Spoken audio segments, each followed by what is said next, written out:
లకారాల కొద్దీ కట్నం తీసుకున్నాడు. ఇంకా అదనంగా కావాలని భార్యని కాల్చుకు తిన్నాడు. అల్లుడి గొంతెమ్మ కోరికలకి అప్పులు తెచ్చి మరీ సమర్పించుకున్నారు వాళ్ళు. అయినా అల్లుడి ఫ్యామిలీ ధన దాహం తీరలేదు. ఈసారి ఏకంగా మర్డర్ ప్లాన్ చేశారు. బిడ్డల సాక్షిగా క్రూయల్ ఫ్యామిలీ ఏం చేసిందో మీరే చూడండి.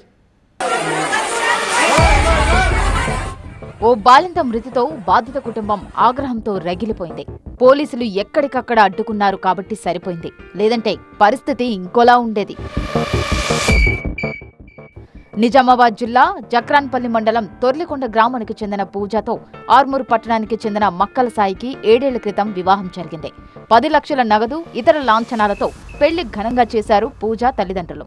వీరికి 2 సంతానం. దుబాయ్లో పనిచేసే సాయి పెళ్లైనప్పటి నుంచి అదనపు కట్నం కోసం వేధిస్తున్నాడు. బిడ్డ సుఖంగా ఉండాలని కోరుకున్న పేరెంట్స్ అల్లుడు అడిగినప్పుడల్లా 20-30 వేలిచ్చి పూజను అత్తారింటికి పంపేవాళ్లు. ఈ మధ్య సాయి టార్చర్ మరీ ఎక్కువైంది. దీంతో పోలీసులు పెద్ద మనుషుల సమక్షంలో పంచాయతీ కూడా నడిచింది. ఇకపై పూజను ఏమీ అనబోనని అందరి ఎదుట మాటిచ్చాడు సాయి. ఆ తర్వాత దుబాయ్ వెళ్లిపోయాడు. పండంటి బిడ్డకు జన్మించిన పూజ 5 రోజుల క్రితం అత్తారింటికి వెళ్లింది.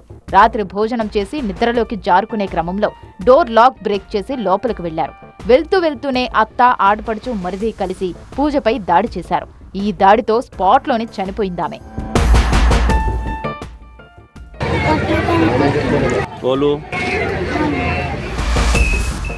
7 ఏళ్ల కూతురు చెప్పిన నిజంతో పుట్టింటి వాళ్ల ఆగ్రహం కట్టలు తెంచుకుంది. సాయి ఇంటిపై దాడికి యత్నించారు. ఈ క్రమంలో పోలీసులు అడ్డుకుని వారికి నచ్చచెప్పారు. అదనపు కట్నానికి హింసించి తన బిడ్డను చంపారని ఆవేదన వ్యక్తం చేశాడు పూజ తండ్రి. దుబాయ్లో ఉన్న సాయి ఆదేశాలతో ఆయన కుటుంబం చంపిందని ఆరోపించాడు. పైసలు తీసుకురంటే ఇచ్చిన కదా, పైసలు డబ్బులు ఇచ్చేసిన కదా, నాకు మళ్ళీ ఎందుకు టార్చర్ పెడుతున్నావు, నన్ను ఎందుకు ఫోన్ చేసి నన్ను ఇచ్చే పెడుతున్నావు అని చెప్పి నా బిడ్డ ఒక టార్చర్ పెట్టే అట్లా కూడా 10,000, 20,000, 30,000 ఇచ్చుకుంటా వచ్చాను వాళ్ళు. అది నా కొట్టుడు తిట్టుడు అన్నిటి వాళ్ళు కొట్టిండు. ఒకసారి అన్నిటి వాళ్ళు కొడితే కూడా ఆ రోజు కూడా వచ్చి మాట్లాడారు. నా ఆల్రెడీ దేశపోయింది 2 నెలలు నా మన్మడు పుట్టిన నుంచి మళ్ళీ టార్చరే.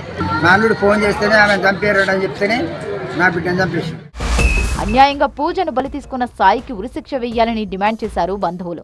బాబున్నాడు, 5 సంవత్సరాల పాప ఉన్నాడు. మాకు న్యాయం జరగల, మాకు మా బిడ్డ ఎట్లా చనిపోయిందో వాళ్లకు ఉరిశిక్ష పడాలని మేము కోరుకుంటున్నాం.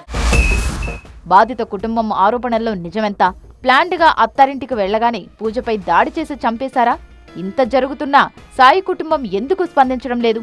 కేసు నమోదు చేసిన పోలీసులు బాధ్యులపై చర్యలు తీసుకుంటామన్నారు.